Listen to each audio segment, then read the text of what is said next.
Talvez você já está passando por um momento assim, ou já passou um momento assim, onde o sofrimento ele foi tão intenso que ele não te fez negar a Deus. Que ele talvez não te fez descrer totalmente, mas te fez sim, sinceramente pensar em desistir.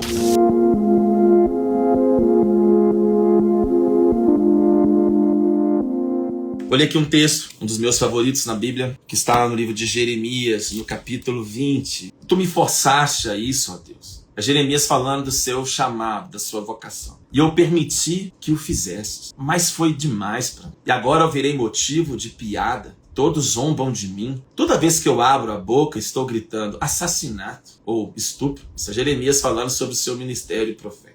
E tudo que eu recebo por transmitir as advertências do Senhor, do Eterno, é insulto e desprezo. Mas se digo, esqueça, não vou falar mais nada que venha do Eterno. As palavras queimam como um fogo no meu coração, incendeiam os meus ossos. Estou exausto tentando segurá-las dentro de mim, já não aguento mais. Então ouço cochichos atrás de mim, lá vem o perigo por todos os lados. Prendam-no, alguém o denuncie. Velhos amigos me vigiam esperando que eu discute. Um passo em falso e nós o pegamos, vamos nos livrar dele para sempre. Mas o Eterno, o guerreiro mais valente, está do meu lado. Meus perseguidores vão levar o maior escorregão e cair de cara no chão. Um espetáculo de humilhação que ninguém vai esquecer. Preste atenção nessa parte. Maldito, versículo 14 de Jeremias 20. Maldito seja o dia em que eu nasci. Um dia em que minha mãe me deu à luz. Seja maldito, repito. E maldito seja o homem que levou a notícia ao meu pai. Você ganhou um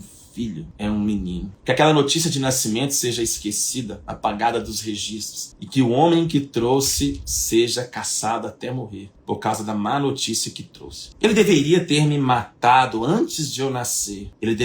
O útero seria o meu túmulo. Minha mãe poderia ter ficado grávida pelo resto da vida com um bebê morto na barriga. Por que eu fui sair daquele útero? A vida até agora, tem sido apenas tribulações e lágrimas. E o que está por vir não é diferente. Guarde isso aqui, ó. A vida até agora tem sido apenas tribulações e lágrimas. E o que está por vir não é diferente. Nós estamos falando do profeta Jeremias, que Deus no capítulo 1 diz assim: antes que tu formaste no ventre, eu te escolhi e te consagrei como profeta às nações. Nós vamos voltar aqui para a live, mas olha só. Deus diz assim para Jeremias no capítulo 1. Antes de eu formar você no ventre, eu já sabia tudo a seu respeito. Antes que você pudesse ver a luz do dia, eu já tinha planos para você. Um profeta às nações era o que eu tinha em mente. Veja bem, muitas vezes nós pensamos no ministério, pensamos na nossa jornada com Deus, e quando alguém nos diz assim, Deus tem um grande plano para a sua vida. Jeremias, quando ele ouviu de Deus no capítulo 1, olha, antes de você ser formado no ventre, antes de você nascer, Jeremias, eu já tinha um plano absurdo a seu respeito. Eu tinha um plano de te fazer ser um profeta às nações. Quantos de nós não gostaríamos de receber uma palavra assim de Deus? Quantos de nós não sonhamos que Deus nos use? Quantos de nós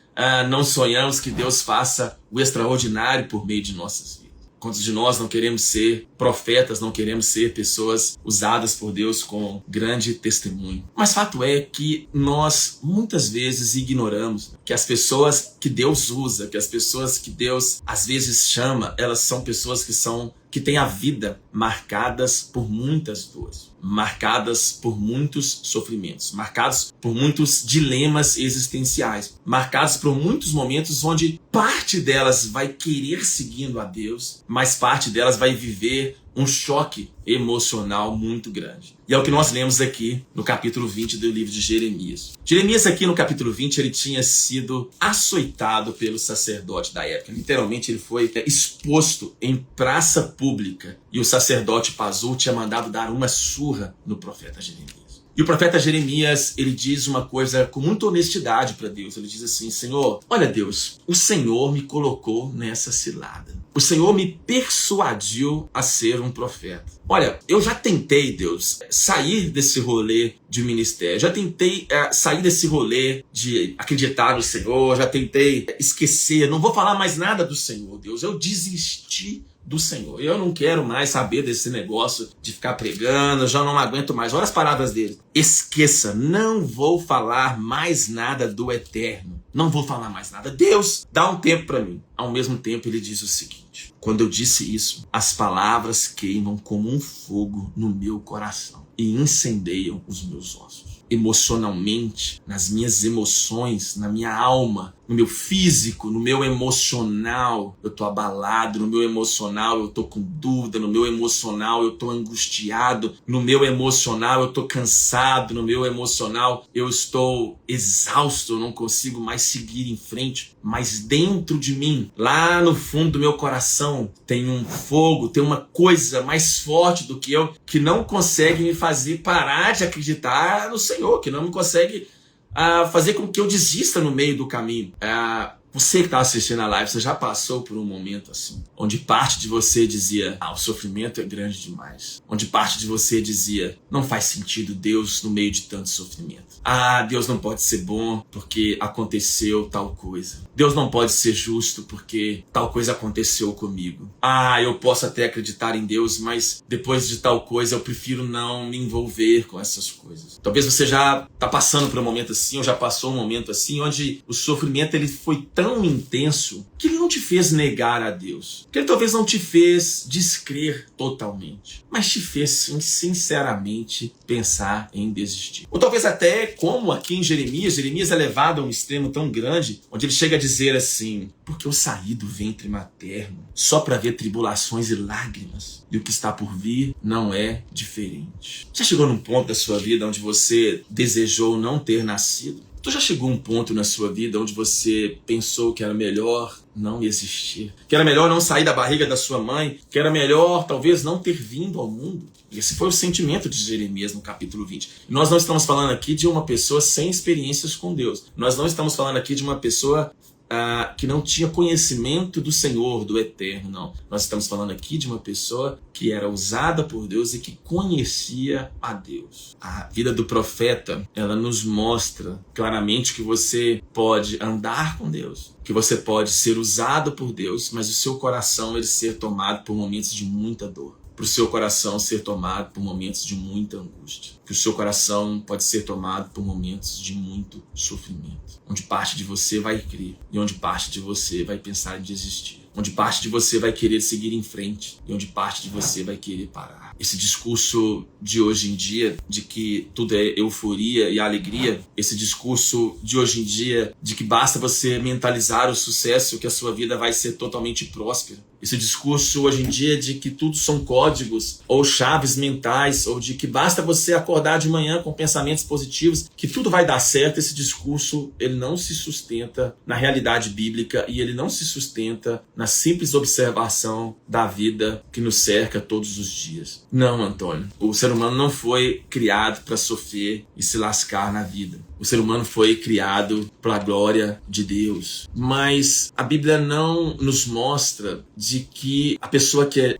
um servo do Altíssimo, ou que a pessoa que anda com Deus, que ela está imunizada, como se ela tivesse tomado uma vacina do Covid contra as infecções e as dores que a vida nos traz. Quantos amigos que são fiéis ao Senhor, que servem ao Senhor em integridade, às vezes morrem jovens de câncer. Quantos pais e mães que plantaram, que abençoaram seus filhos, perderam seus filhos ainda na adolescência. Quantas pessoas que perto de nós, muitas vezes, eu digo isso com muita propriedade, quantas pessoas perto de nós que realmente elas têm um testemunho, elas têm um desejo honesto, elas são sinceras diante de Deus, mas quantas dessas pessoas que estão perto de nós, elas não conseguem sequer expressar suas dores, sequer expressar os seus sentimentos, sequer expressar as suas angústias, porque elas foram tão coagidas por um cristianismo de sucesso, por um cristianismo de que idolatra a felicidade a todo custo, por um cristianismo onde não há espaço para dor, onde não há espaço para a expressão das angústias, por um evangelho mentiroso que diz para elas que em todos os momentos elas vão ser felizes e plenas. Quantas pessoas perto de nós elas estão vivendo assim, em verdadeiros cárceres emocionais, porque elas não encontram na fé, na espiritualidade, um espaço aberto, um espaço honesto para elas expressarem que elas estão com medo, para elas expressarem que elas estão com dores, para elas expressarem que elas estão com sofrimento, para elas expressarem que elas realmente têm dúvidas, para elas expressarem que está pesado demais para elas. O quanto nós afastamos as pessoas do verdadeiro evangelho, quando nós esquecemos de olhar para a própria vida de Jesus, que não foi uma vida imune à dor. Pelo contrário, Jesus foi à cruz por nós. Mas como que a espiritualidade contemporânea ela se rendeu ao discurso de autoajuda secular, ao prometer a felicidade, o aqui e agora, e ao prometer uma vida imune à dor aqui nesse mundo, ou para prometer de que o cristianismo é simplesmente um plantar e colher, e de que a tempestade não vai chegar na casa do justo, ou de que o câncer não vai chegar na casa do Filho de Deus, ou de que a dor não vai chegar no seu lar. Não, esse não é o cristianismo bíblico. E pensando nessas perguntas e escutando o ano passado algumas dores muito intensas, o ano passado foi um ano difícil, o ano passado foi um ano... E também algumas experiências pessoais que não dá para compartilhar aqui. Foi pensando nisso que eu escrevi o meu último livro, O Sofrimento Roubou a Minha Fé. Vou ler um trecho aqui sobre Jeremias, sobre essa parte que eu estava lendo. Jeremias viveu um estado totalmente humano, no qual a fé e o sofrimento coexistem, mas em tensão. O profeta acreditava em Deus, amava o Senhor e, motivado pela dor, chegou a amaldiçoar o dia do seu nascimento. Esse estado bipolar da alma revela a fragilidade da condição humana durante o sofrimento. Uma parte de nós se agarra à fé como a única âncora em meio ao caos, enquanto outra, ferida pelo sofrimento, questiona, duvida e clama por alívio. Jeremias descreveu o fogo em seu coração, uma inquietude interna forte que Deus o impelia a continuar, mesmo quando a sua mente desejava desistir. Quem nunca viveu um momento assim, no qual parte de suas emoções desejava desistir e parte da sua alma internamente o impelia a crer em Deus? Essa tensão é o reflexo de uma alma que luta para reconciliar a realidade de um Deus bom e soberano com a dor esmagadora que, por vezes, parece insuportável. É o paradoxo do cristão. Crer, ainda que tudo à sua volta grite para duvidar. Isso está no capítulo... Eu escrevo os livros, depois eu esqueço. Está no capítulo 3 do livro O Sofrimento Roubou a Minha Fé. É óbvio que escrever um livro sobre sofrimento é muito difícil. É óbvio que você escrever um livro sobre a dor não é fácil. Mas ele se torna mais acessível, ele se torna mais possível quando você não escreve somente teorias, quando você tem um laboratório humano para escrever todos os dias diante dos seus olhos, né? E pela providência do Senhor, pela graça do Senhor, pela bondade do Senhor, eu tenho esse laboratório todos os dias, né? Diante dos meus olhos, né? Atendendo pessoas por 20 anos com o maior número de dores possíveis. Coisas que seriam difíceis de colocar aqui na internet. Mas, como nos últimos anos, e aqui o capítulo 7 é sobre as causas do sofrimento, né? Mas como nos últimos anos nós fomos entupidos de livros de autoajuda que nos prometem o sucesso, nós fomos entupidos de livros de autoajuda que nos prometem a felicidade, nós fomos entupidos de códigos, de masterclass, de imersões que nos prometem o sucesso a todo custo, né? Eu, honestamente, um pouco cansado nos últimos meses de 2024, resolvi escrever sobre a dor. Pedi a alguns pacientes para que escrevessem seus testemunhos. O livro tem alguns testemunhos de alguns pacientes que gentilmente compartilharam as suas dores. Pessoas que perderam irmãos soterrados, como aqui na tragédia de Brumadinho, pessoas que morreram, que estão com doenças degenerativas, de modo que são apenas 160 páginas, mas é um livro que talvez não vai trazer todas as respostas, mas é um livro honesto, é um livro que vai te fazer perceber que você é humano, você perceber que há espaço na vida cristã para dor, que há espaço na vida cristã para lamentação, que há espaço na vida cristã para a angústia. De modo que o Salmo 139 diz que o sofrimento foi bom para mim, porque me ensinou a dar atenção aos seus decretos. O Salmo 139, o salmista diz: o sofrimento foi bom para mim, porque me ensinou a dar atenção aos seus decretos. Quantos sofrimentos já passei que agora, 10, 15 anos depois, eu vi que eles me proporcionaram uma percepção de Deus tão diferente. Como que a convivência aqui com o Tiago todos os dias, meu filho que é atípico, que na época que ele nasceu foi tomado por uma sensação de impotência, de fragilidade absurda. Como que hoje aqui a síndrome de Down, aqui dentro de casa, ela tem me ensinado tanto a confiar, a levar os meus pensamentos a depender totalmente de Deus e sua providência quanto ao cuidado dele, tanto de hoje quanto do futuro.